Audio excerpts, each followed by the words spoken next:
Viernes 15 de marzo de 2024. Materia administrativa. Tesis jurisprudenciales y aisladas. 1 de 11. Registro digital, 202-8410. Tesis aislada. Aportaciones al régimen de jubilaciones y pensiones de los trabajadores del Instituto Mexicano del Seguro Social, IMSS. No son deducibles para efectos del impuesto sobre la renta.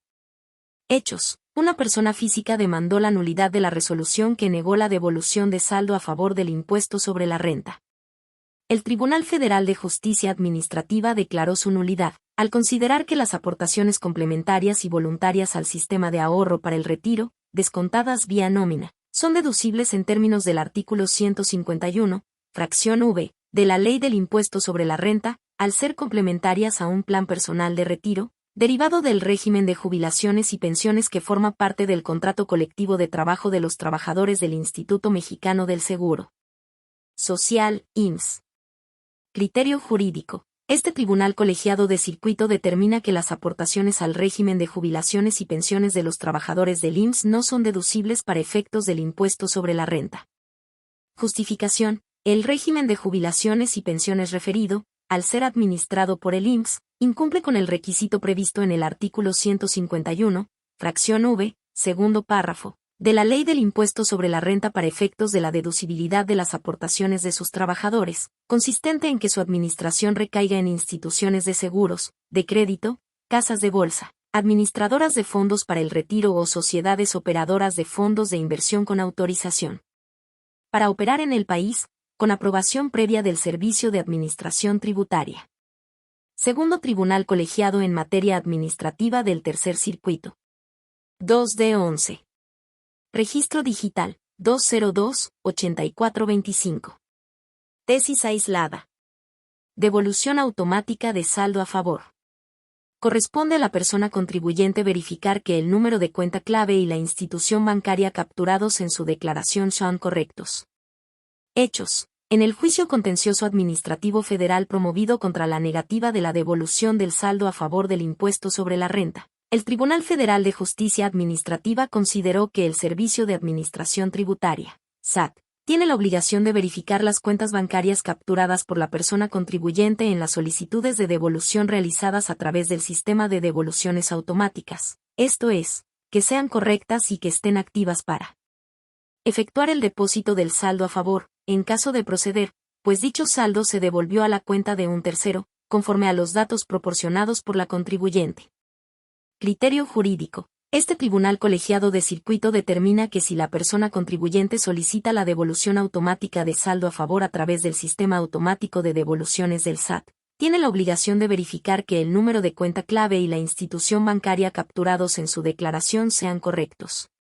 Justificación. Conforme al artículo 22, primer párrafo, del Código Fiscal de la Federación, las autoridades fiscales devolverán las cantidades pagadas indebidamente y las que procedan conforme a las leyes fiscales y en el caso de contribuciones que se hubieran retenido. La devolución se efectuará a los contribuyentes a quienes se les hubiera retenido la contribución de que se trate. La regla 2.3.5. De la Resolución Miscelánea Fiscal para 2022, publicada en el Diario Oficial de la Federación el 27 de diciembre de 2021, establece una facilidad administrativa, en la que la persona contribuyente solicita la devolución a través del aplicativo de la declaración anual en el sitio web del SAT, sin realizar algún trámite adicional, para que quien opte por aplicar dicha facilidad, además de reunir los requisitos que señalan las disposiciones fiscales, precise el número de su cuenta bancaria para transferencias electrónicas a 18 dígitos clave.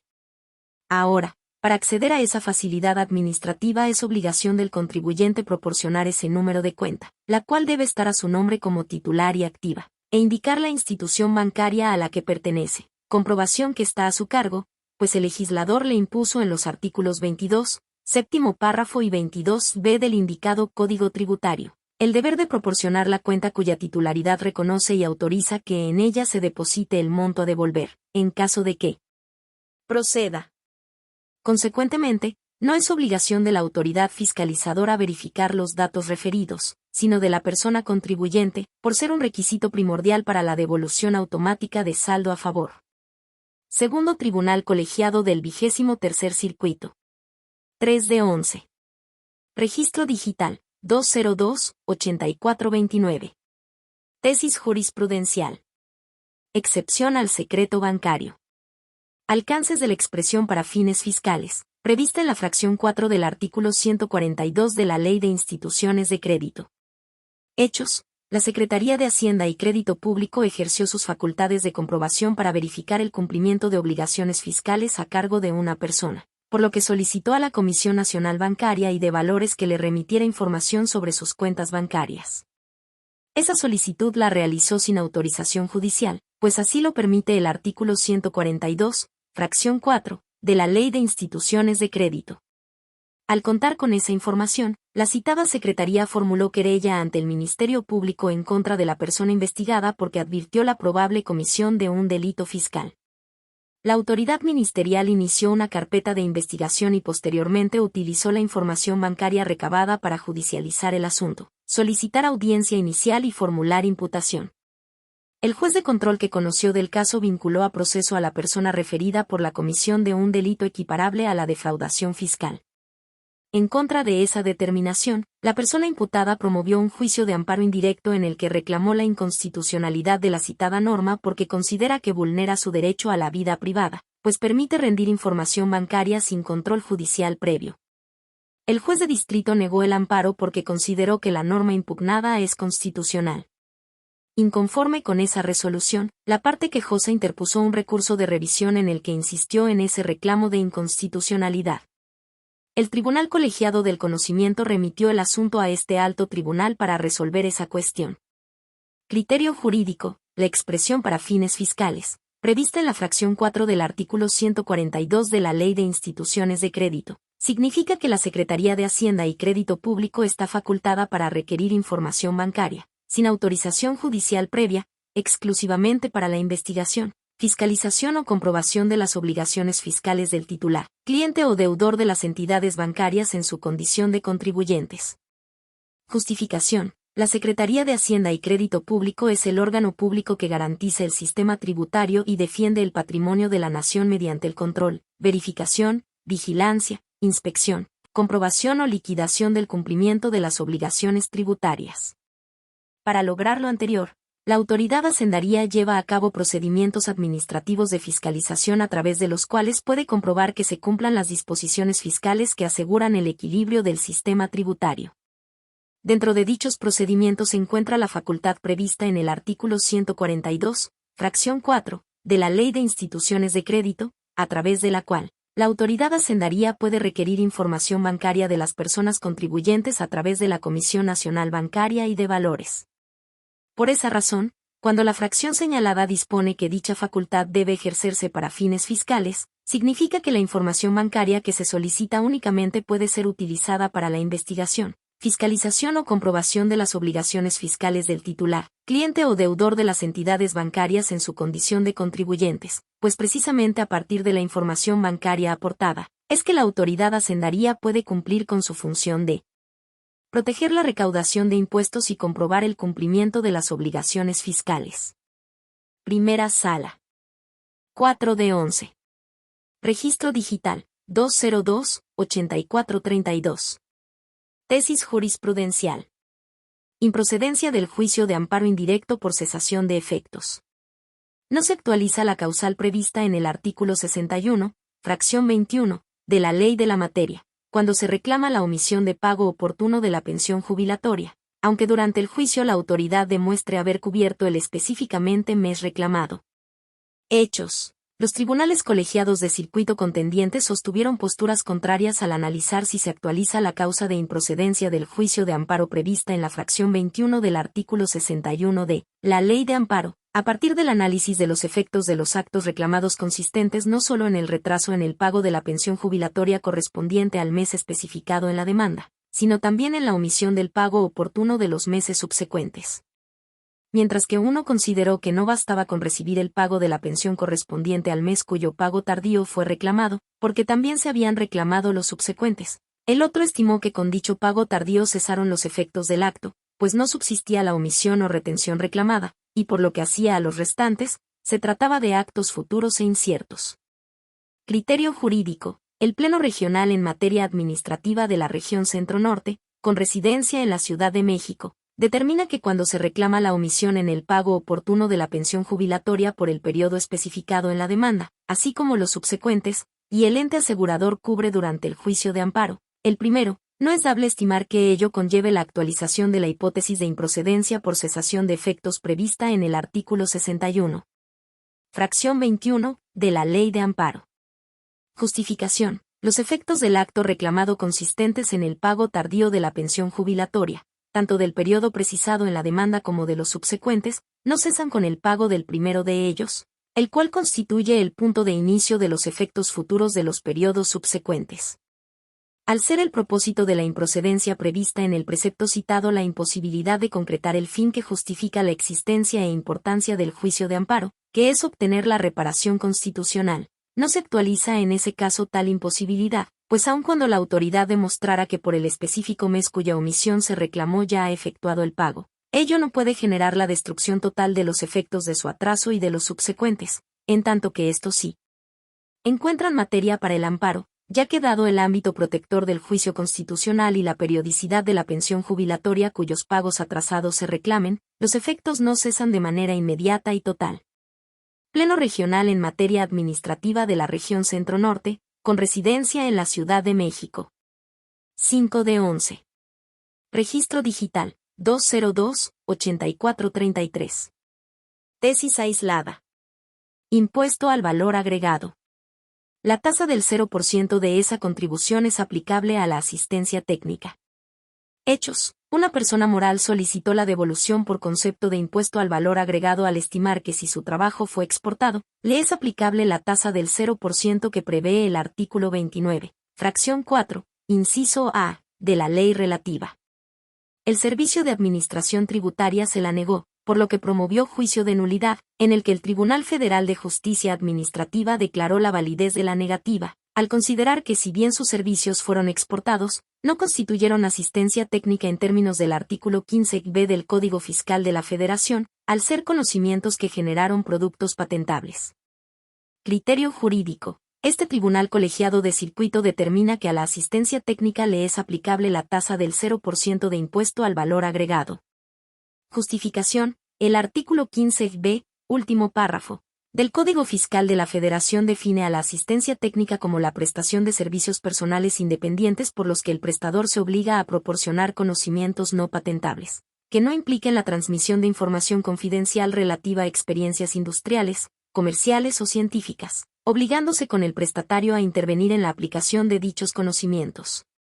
Conforme a la doctrina internacional, es una figura jurídica contractual a través de la cual una persona se compromete a poner al servicio de otra informaciones prácticas probadas y resultantes de la experiencia del que otorga los conocimientos y su colaboración a fin de obtener la producción de un resultado. Con dicha asistencia se brinda asesoría, entrenamiento de personal, supervisión de tareas o asistencia en la resolución de problemas concretos que surgen con motivo de la aplicación de una tecnología transferida, en tanto que este último concepto se traduce en el conocimiento técnico que tiene por objeto su aplicación económica en alguna actividad productiva que goza de un determinado valor. De ahí que cuando en el juicio se comprueba que la prestación de servicios está en ese supuesto, le es aplicable la tasa del 0% del impuesto al valor agregado, prevista en el artículo 29, fracción 4, inciso A, de la ley de ese tributo.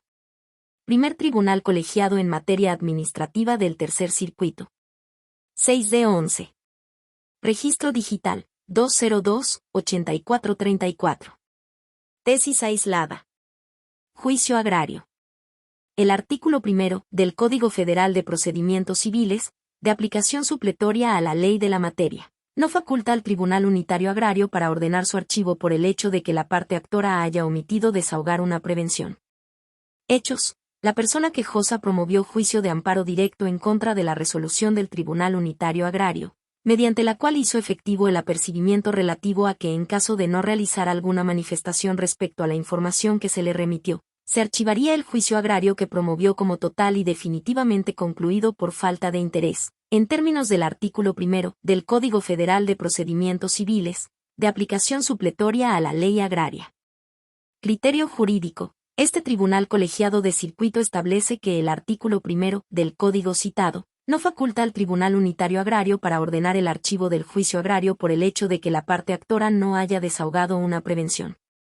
Justificación. El artículo 14 de la Constitución Política de los Estados Unidos Mexicanos prevé el principio de legalidad que rige en la emisión de las sentencias, esto es, que deben dictarse conforme a la letra o a la interpretación jurídica de la ley. Asimismo, el precepto 189 de la Ley Agraria establece que las sentencias de los tribunales agrarios se dictarán a verdad sabida, sin necesidad de sujetarse a reglas sobre estimación de las pruebas. En ese contexto, es ilegal que el Tribunal Unitario Agrario, al hacer efectivo el apercibimiento decretado previamente porque la parte actora no desahogó una prevención, ordene archivar el asunto como total y definitivamente concluido, bajo el argumento de su falta de interés, pues de la interpretación literal del artículo 1 del Código Federal de Procedimientos Civiles, no deriva la facultad del órgano jurisdiccional de ordenar el archivo del juicio agrario solo por la omisión de su desahogo, pues únicamente establece que puede iniciar un procedimiento judicial o intervenir en él quien tenga interés en que la autoridad judicial declare o constituya un derecho o imponga una condena, y quien tenga el interés contrario. Segundo Tribunal Colegiado en Materia Administrativa del Segundo Circuito. 7 de 11. Registro Digital, 202-8440. Tesis jurisprudencial. Principio de eventualidad. Su concepto y alcance en los procesos jurisdiccionales. Hechos. La quejosa promovió juicio de amparo directo en contra de una sentencia dictada por una sala del Tribunal Federal de Justicia Administrativa. Seguidos los trámites legales, se le concedió el amparo y protección de la justicia de la Unión. Posteriormente promovió un nuevo juicio de amparo directo en contra de la sentencia dictada en cumplimiento a la ejecutoria del amparo anterior, impugnando la constitucionalidad de la normativa aplicada, sin haberla cuestionado en el momento procesal oportuno. Criterio jurídico. Este tribunal colegiado de circuito determina que el principio de eventualidad consiste en la carga procesal que tienen las partes en un proceso jurisdiccional para hacer valer y aportar en la fase procesal oportuna todos los medios de ataque y de defensa, incluso ad cautelam, so pena de que concluya o se clausure el ejercicio de su derecho. Justificación. Lo anterior, porque dicho principio busca la oportunidad, el orden, la claridad y rapidez en la marcha de cualquier proceso jurisdiccional, por tanto, su objetivo es agrupar todas las defensas o ataques que posean las partes para dar celeridad y definitividad al proceso. Asimismo, tiene como fundamento la premisa de que el proceso jurisdiccional se construye por un conjunto de etapas concatenadas y organizadas entre sí, de forma que cuando se cierra una de ellas, ya no es factible retroceder y volver a esta, pues precisamente con la finalidad de otorgar seguridad jurídica a las partes y firmeza a cualquier proceso jurisdiccional. La ley establece los tiempos que permiten a las partes aportar y hacer valer, en la fase procesal oportuna, todos los medios de ataque y defensa, incluso ad cautelam, so pena de que concluya o se clausure el ejercicio de su derecho. Cuarto Tribunal Colegiado en Materia Administrativa del Primer Circuito. 8 de 11. Registro Digital, 202-8443. Tesis jurisprudencial. Recurso de revisión fiscal. Procede contra las sentencias del Tribunal Federal de Justicia Administrativa que declaran la nulidad de las resoluciones del Instituto de Seguridad y Servicios Sociales de los Trabajadores del Estado, ISSSTE, relacionadas con el pago de los incrementos anuales de la cuota pensionaria de las personas jubiladas. Hechos. Una persona jubilada solicitó al Instituto de Seguridad y Servicios Sociales de los Trabajadores del Estado, ISSSTE, el incremento de su cuota pensionaria anual, en términos de los artículos 7 y 8 del Reglamento para el otorgamiento de pensiones de los trabajadores sujetos al régimen del artículo 10 transitorio del decreto por el que se expide la ley del ISSSTE. En contra de la negativa promovió juicio contencioso administrativo, en el que el Tribunal Federal de Justicia Administrativa declaró su nulidad, porque dicho instituto no acreditó que el incremento solicitado se hubiera realizado en términos del reglamento referido. Criterio jurídico. Este tribunal colegiado de circuito determina que procede el recurso de revisión fiscal contra las sentencias del Tribunal Federal de Justicia Administrativa relacionadas con el incremento anual de las pensiones otorgadas por el ISSSTE. Justificación. Conforme a la doctrina jurisprudencial de la Segunda Sala de la Suprema Corte de Justicia de la Nación, para que proceda el recurso de revisión fiscal en términos del artículo 63 de la Ley Federal de Procedimiento Contencioso Administrativo, es necesario que la sentencia recurrida sea de importancia y trascendencia, es decir, que contenga una decisión de fondo que declare un derecho o exige el cumplimiento de una obligación. Ahora bien, conforme a la fracción B del precepto 63 citado, las sentencias del tribunal referido relacionadas con el incremento correcto de la cuota diaria de pensión por jubilación, constituyen una decisión de fondo, porque reconocen un derecho y la exigencia de una obligación, pues resuelven el contenido material de la pretensión planteada en el juicio contencioso administrativo, razón por la cual se satisfacen los requisitos de importancia y trascendencia que justifican la procedencia del recurso de revisión fiscal. Segundo Tribunal Colegiado del 23º Circuito. 9 de 11. Registro Digital, 202-8444. Tesis aislada. Recusación en el juicio contencioso administrativo del Estado de Jalisco. Es improcedente promoverla 2 o más veces por idéntica recusante contra la misma persona juzgadora, cuando con anterioridad se desestimó o calificó de improcedente otra. Hechos. 2 personas morales promovieron juicio de amparo indirecto contra la Sala Superior del Tribunal de Justicia Administrativa del Estado de Jalisco, de quien reclamaron la admisión de la quinta recusación interpuesta por su contraparte contra la misma persona titular de la sala unitaria en donde se radicó el juicio contencioso administrativo que promovieron contra aquella, a pesar de que ya había calificado de improcedentes e infundadas sus 4 recusaciones planteadas con anterioridad. La jueza de distrito concedió el amparo bajo el argumento de que al admitir la quinta recusación se contravino el precepto 198 del Código de Procedimientos Civiles de esa entidad, aplicable supletoriamente a la Ley de Justicia Administrativa Local, conforme a su artículo 2. Criterio jurídico. Este tribunal colegiado de circuito determina que las partes en el juicio contencioso administrativo no pueden promover 2 o más recusaciones contra una persona juzgadora adscrita al Tribunal de Justicia Administrativa del Estado de Jalisco, cuando con anterioridad se desestimó o calificó de improcedente otra presentada por idéntica recusante contra la misma persona juzgadora. Justificación. Cuando en un juicio contencioso administrativo local se promueven 2 o más recusaciones contra un mismo magistrado, se actualizan los requisitos establecidos por la Segunda Sala de la Suprema Corte de Justicia de la Nación en la tesis de jurisprudencia 2A/J 34/2013, décima. Para que opere la supletoriedad del Código de Procedimientos Civiles a la Ley de Justicia Administrativa, ambos del Estado de Jalisco, pues esta última establece en su artículo 28, que la recusación infundada provocará la imposición de una multa al recusante, mas no cuántas veces se podrá interponer cuando se declaró improcedente con anterioridad, mientras que aquel dispone en su artículo 198, que si se declara improcedente o no probada la causa de recusación que se hubiere alegado, no se volverá a admitir otra. Lo que se robustece con lo sostenido por la primera sala del Alto Tribunal al resolver el amparo directo en revisión 155/2021. Donde se precisó que la interpretación de las normas debe buscar privilegiar los derechos de acceso a la jurisdicción y a la seguridad jurídica, mediante la erradicación de prácticas viciadas que los obstaculizan, como sería la promoción de 2 o más recusaciones contra el mismo juzgador, a sabiendas que con anterioridad ya fueron desestimadas otras bajo el mismo planteamiento. Primer Tribunal Colegiado en Materia Administrativa del Tercer Circuito. 10 de 11. Registro Digital. 202-8448. Tesis jurisprudencial. Suspensión provisional en el juicio de amparo indirecto. Es improcedente concederla para que se dé respuesta cuando se reclama violación al derecho de petición.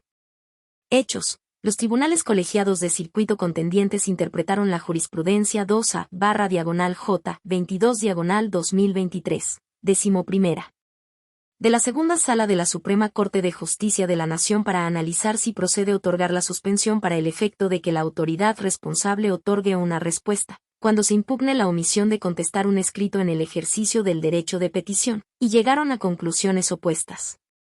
Mientras que uno señaló que era improcedente concederla porque de hacerlo sus efectos no podrían ser revocados ante una sentencia que niegue la protección constitucional. El otro sostuvo que su otorgamiento no necesariamente implica que se emita una respuesta definitiva al fondo de lo solicitado. Criterio jurídico. El Pleno Regional en Materia Administrativa de la Región Centro-Norte, con residencia en la Ciudad de México, determina que es improcedente conceder la suspensión provisional contra las consecuencias derivadas de la omisión de contestar una solicitud en el ejercicio del derecho de petición.